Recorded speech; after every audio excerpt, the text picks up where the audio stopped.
এই হুম। দেখেন আপা, আপনারা এই যে বিএনপি এটা ধরতে পারেন ছাত্রদের পাস্ট, ইয়াং জেনারেশনটা কি চাচ্ছে। আজকে সবাই জানে এই চাঁদাবাজির কথা, শরৎ তো সবই বলে দিয়েছে, আমার কিছু রাখে নাই। আর জাহাঙ্গীর ভাই তো আসল কথা বলে দিয়েছে, ওই যে একটু আস্তে আস্তে বলে দিচ্ছে, আসলে এটাই সত্য। সবাই মনে মনে ধারণ করছে সব 54 বছর তোরা খাইছস, এখন আমরা এদেরকে দিব না, এটাই বাস্তবতা। আপা একটা চাঁদাবাজির ব্যাপারে বলেন, দীর্ঘদিন 16 বছর ধরে জানে এই রহিম ব্যাপারী বা রহিম করিম এরাই চাঁদা নিত। যখন এই নামটা পরিবর্তনে নতুন নাম আসলো, দৃশ্যমান, সবাই জানে। আগে চাঁদা হয়তো ঢাকা শহরে হইতো, এখন ইউনিয়ন পর্যায়ে পর্যন্ত চাঁদা যাচ্ছে। এটা তো লুকাইতে পারবে না, বিএনপি যদি এইখান থেকে না বেরিয়ে আসে কোনো লাভ নেই। তারপর কি করলো, কিছু লোককে তারা বরখাস্ত করলো, বের করে দিল, আবার তাদেরকে আপন করে নিল। এটা তো নেগেটিভ হয়েছে। ওই যে সর বলে দিল ঋণ খেলাপি, দ্বৈত নাগরিক, এদের না নিলে কি হইতো না? এটা কিসের জন্য নিছে? প্রশাসনের উপরে প্রভাব ফেলে এটা করা হয়েছে, এটা তো সবাই জানে, বুঝতেছে। তা আমি জেনে শুনে চোরকে কেন আমি ভোট দিব? প্রশ্নই আসে না। আপা একটা বড় জিনিস বিএনপির ব্যর্থতা হয়েছে। কিন্তু এইটাও তো সত্য যে বিএনপি নির্যাতিত হয়েছে 16 বছর। আমরা আপা নিজেরাই তো বিএনপি, সাক্ষী আপা এখন। বিএনপির বেশি নির্যাতন হচ্ছে আমাদের খালেদা জিয়া, যে মামলা কথাটা হামলার আসছে। শিকার হয়েছে। আপা খালেদা জিয়া কিন্তু বিএনপির না, খালেদা জিয়া সমগ্র বাংলাদেশের জনগণের। সুতরাং লোক আসবে, 5% না, সব লোকই আসবে, চেষ্টা করছে আসার জন্য নিবেদিত ভাবে। কিন্তু খালেদা জিয়া সবার, শহীদ জিয়া সবার। এখন যে রাজনীতি করতে হবে বিএনপিটা শহীদ জিয়া রাজনীতি না, খালেদা জিয়া রাজনীতি না। আপনার বিরুদ্ধে অবজেকশন আছে যে ভারত প্রেমী আপনি হয়েছেন, কেন আপনি বলতে পারতেছেন না ভারতের বিরুদ্ধে কথা? এ কথা তো বলতেছেন না তো বিএনপি। আরে ভাই তারেক সাহেব বলতে পারতেন না, সেকেন্ড লোক থার্ড লোক বলুক।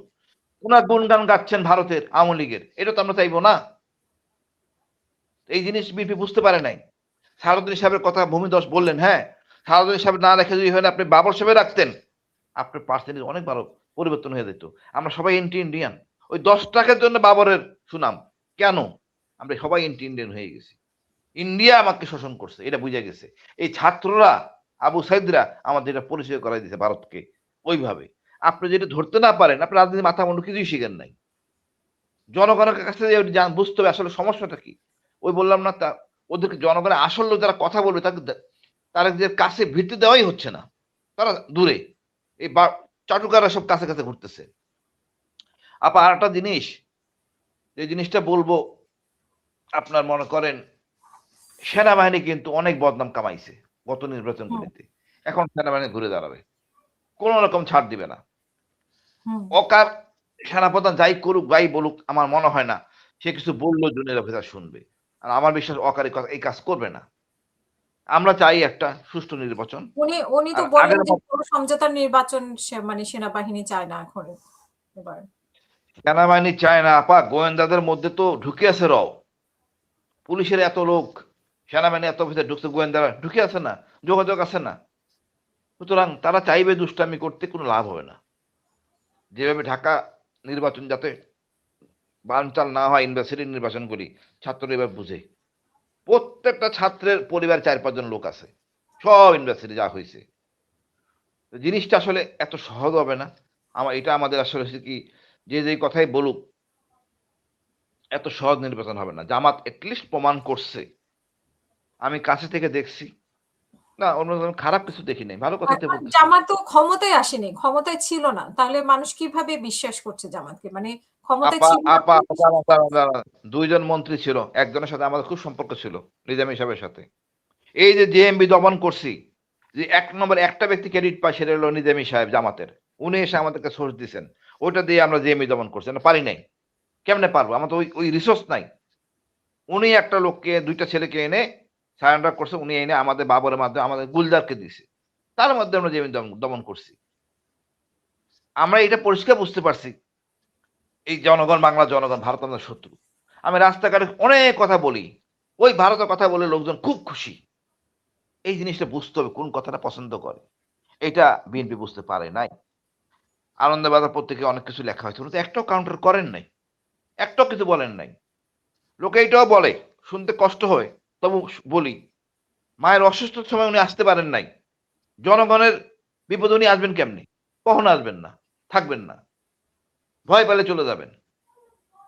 তো এটা যে মায়ের ইয়েতে আসতে পারে নাই, এতে প্রশ্ন আসবেই। তারপর আমি মনে করি বিএনপি একটা বড় দল, শহীদ জিয়ার দল। দলের মূল ধারা যদি তারা গুণগত মান পরিবর্তন না আসে, বিপদ ঘটতে কোনো সময় আমার মনে হয় না খুব বেশি সময় নিবে। জি। যে বিষয়গুলি ছিল পরিবর্তনে, দেখেন জামাত হিন্দু ধর্মের অন্য ধর্মের লোকদের কেউ নির্বাচনে দিছে। এটা বিশাল একটা চেঞ্জ। উনি অলরেডি আমাদের একবার 200 অফিসারের সাথে কথা বলছেন স্বাচ্ছন্দ্যভাবে। আর তারেক সাহেবের সাথে কথা বলতে গেলে যেই ব্যারিকেড, যে নিরাপত্তা, আমার মনে হয় এখানে যাওয়ার চেয়ে না যাওয়া ভালো। সত্য কথা। এইটা বলবা, এটা বলবা না। কই? জামাতের মিটিং এ আমরা 400 অফিসার মতো জয়েন করছে। কোনো রেস্ট্রিকশন নাই, যা পারে বলো, যা পারে বলেন। এইটি হলো পার্থক্য।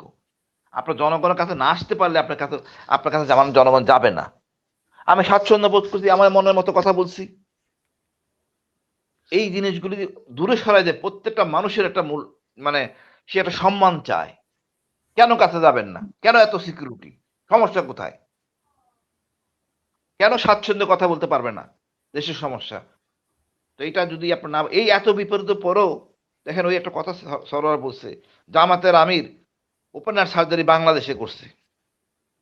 বিএনপির কয়টা করবে লোক বলেন তো আমারে? জনগণের টাকা নিয়ে তারা বিদেশে চিকিৎসা করে। আমি বাইরেরটা বললাম না। এটা শিক্ষণীয় জিনিস।